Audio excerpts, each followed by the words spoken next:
बहुत समय पहले की बात है। अरावली की पहाड़ियों के बीच बसे एक सुंदर राज्य में एक राजा राज करते थे। उनकी इकलौती बेटी थी, राजकुमारी पद्मिनी।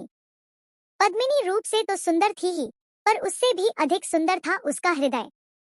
वह गरीब अमीर में कोई भेद नहीं करती थी।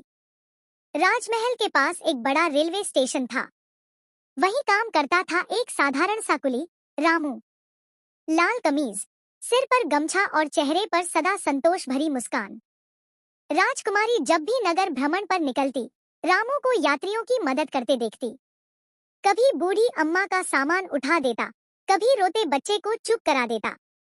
एक दिन राजकुमारी का घोड़ा फिसल गया और वह गिर पड़ी। आसपास के लोग डर के मारे खड़े रह गए, लेकिन रामू बिना कुछ सोचे दौड़ा और राजकुमारी को सहारा देकर उठाया।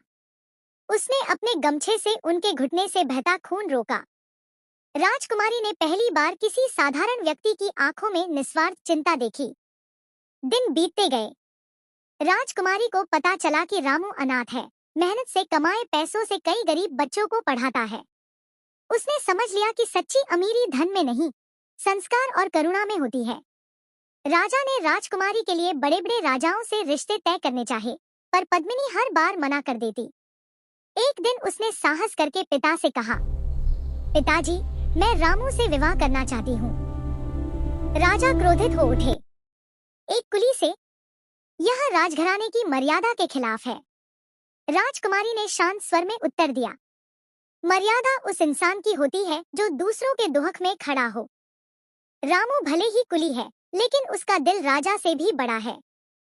राजा ने रामू की परीक्षा लेने का निश्चय किया।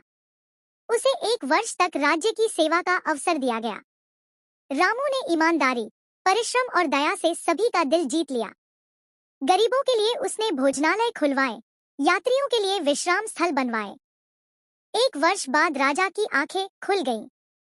उन्होंने समझ लिया कि सच्चा राजपुत्र वही है जो जनता का भार अपने कंधों पर उठाए। भव्य समारोह में राजकुमारी पद्मिनी और कुली रामू का विवाह हुआ। जनता ने खुशी से फूल बरसाए।